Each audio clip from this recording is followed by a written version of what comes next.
OpenAI just launched a platform that could replace a big chunk of the agent infrastructure your team's been building for the past year. We're also talking about a new $1.2 billion startup focused on AI agent security and why Anthropic's spending tens of millions to shape AI regulation. No BS AI briefing brought to you by Proactive AI. Welcome back. I'm your host Vikash Sharma, and this is where builders get straightforward AI news without the fluff. Alright, let's dive into some high signal items that dropped recently. We've got a lot of movement in the agent space both on the platform side and with security. First up, Chechen, OpenAI has launched something called Presence, an enterprise AI agent platform with built-in governance. What happened here is that OpenAI basically released a managed service for deploying agents directly into enterprise workflows. Think customer support, internal issue resolution, even some specialized data tasks. It combines the raw reasoning power of their models with critical guardrails, policies, and what they're calling a Codex-powered improvement loop. This loop, they say, proposes refinements from real production interactions, meaning it learns from its failures in the wild. It's currently in limited general availability, working with their forward deployed engineers and some select partners. Now, why does this matter for builders? Well, it's a clear shift. For a long time, we've been using OpenAI's APIs and building all the orchestration, monitoring, and governance layers ourselves. This platform aims to take a lot of that heavy lifting away, moving the market from a DIY API approach to a more managed enterprise-ready service. That improvement loop is especially notable because it suggests a system that learns and gets better from actual production failures, which is a huge pain point for anyone trying to put agents into real-world use.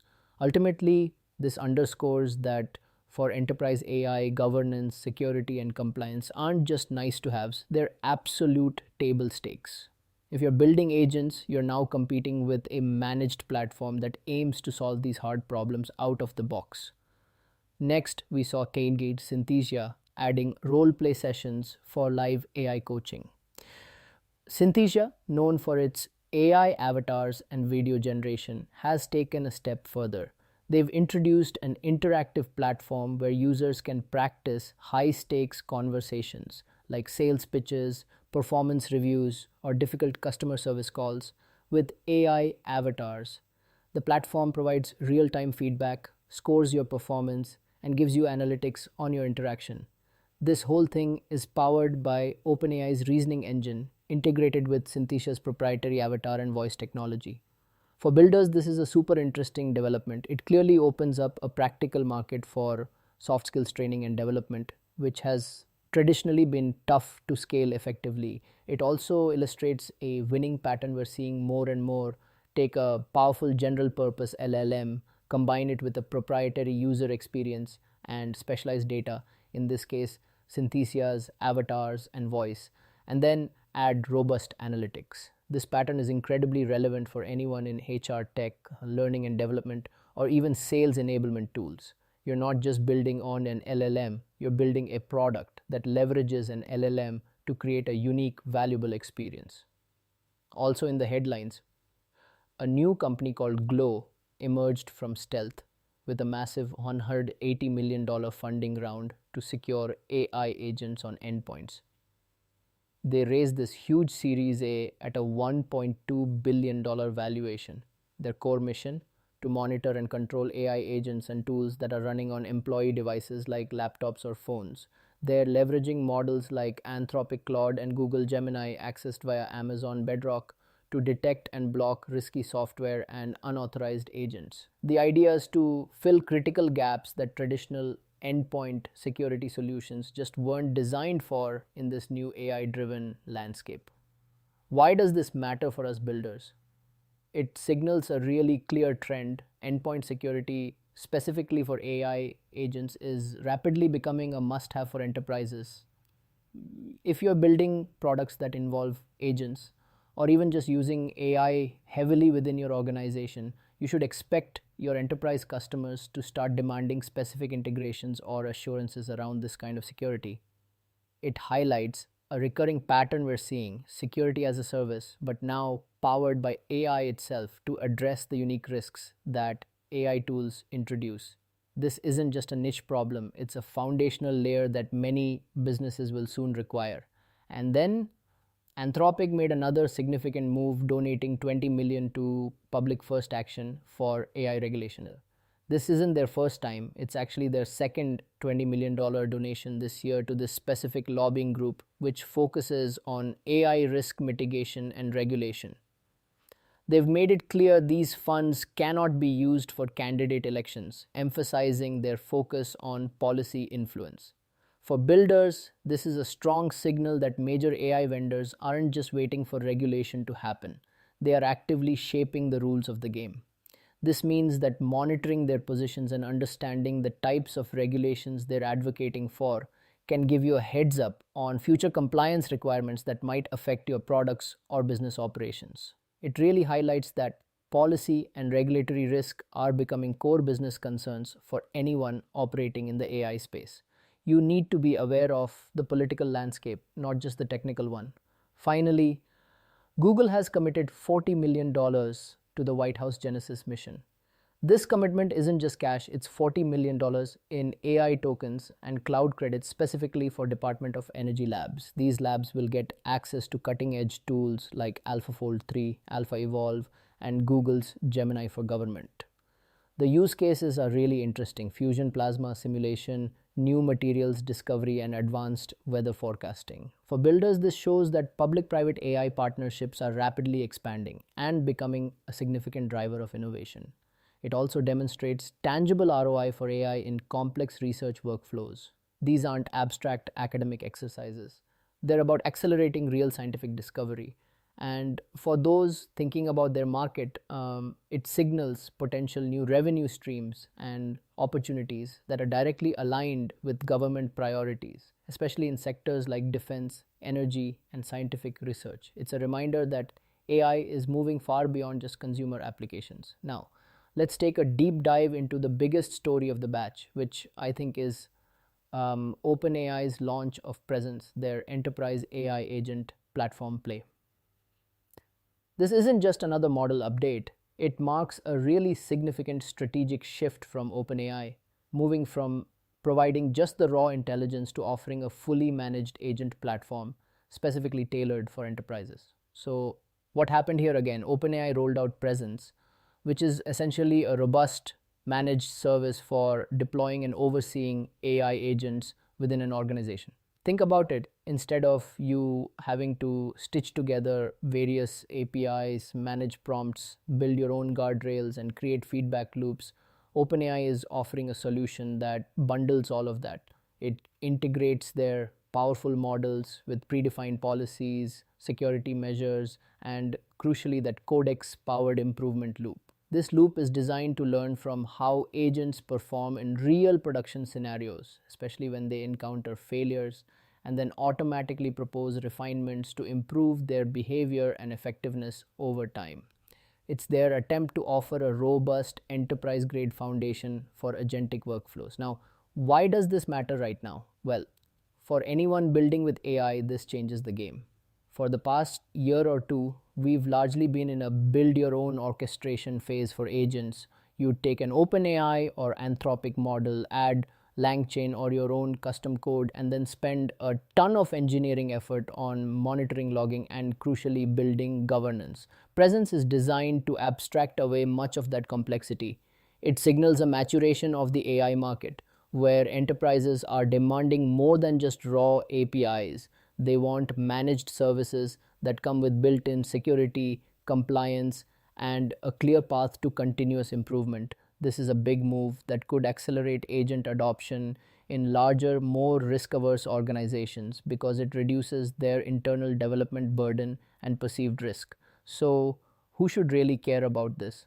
Founders, especially those building application layer products that rely heavily on agents, need to pay close attention.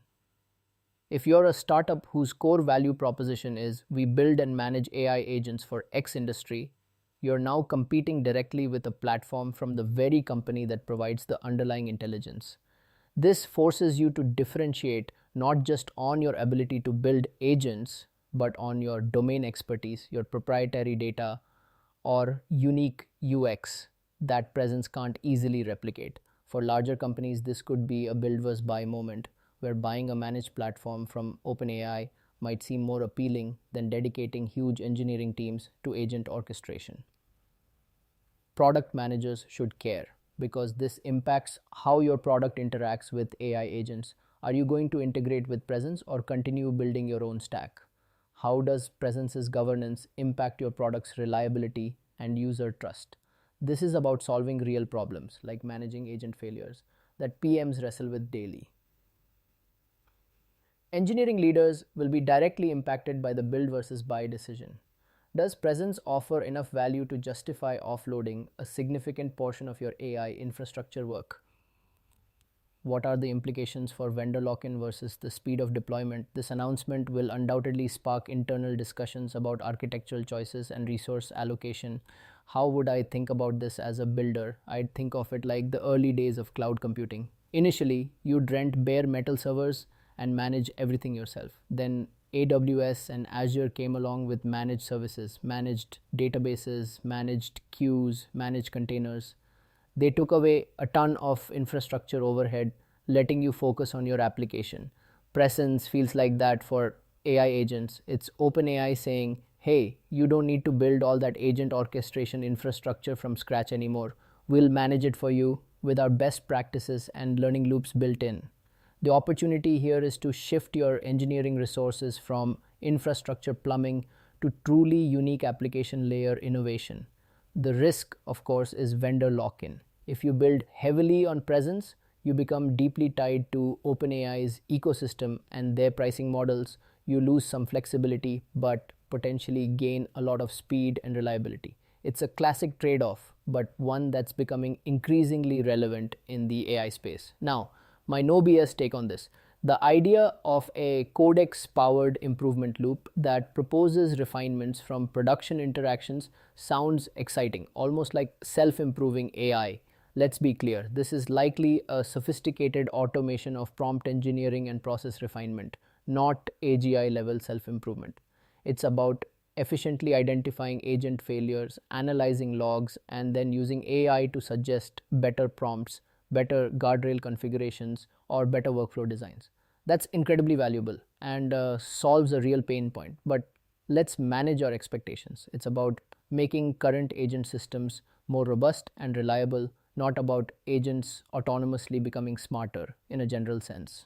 Still, for enterprise adoption, this kind of continuous improvement is a massive selling point and something we should all be incorporating into our own agent designs. If you want one practical takeaway from today's episode, especially with OpenAI pushing managed agents and Glow emphasizing endpoint security, here it is. Audit governance gaps in your AI agent workflows, even if you're building them yourself. Here's how to try it in under 60 minutes. 1. Map your agent's decision points. Think about where your AI agent makes critical decisions or takes actions that could have an impact on users, data, or business operations. 2. Identify your top 5 failure modes. For each decision point or critical action, brainstorm the 5 most likely ways your agent could go wrong. What are the common misinterpretations, hallucinations, or actions that lead to undesirable outcomes? 3. For each failure mode, note its detection, fix path, and time to remediate. How would you know this failure happened? What's the process to fix it? And critically, how long would it realistically take to remediate that failure from detection to resolution? If any of these exceed a day, or if you don't even have a clear detection or fix path, you've identified a significant governance gap. Why is this specific experiment worth your time right now?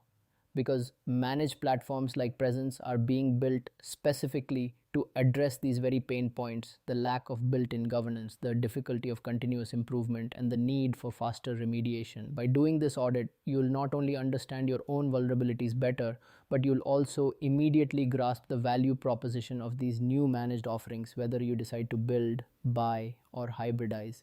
It helps you speak the language of enterprise adoption and proactively build more resilient AI products. That's it for today's No BS AI briefing. If this helped, follow the show in your podcast app and share it with one builder you know. And if you've got questions or topics you want covered, connect with me on LinkedIn and send them over. See you in the next briefing.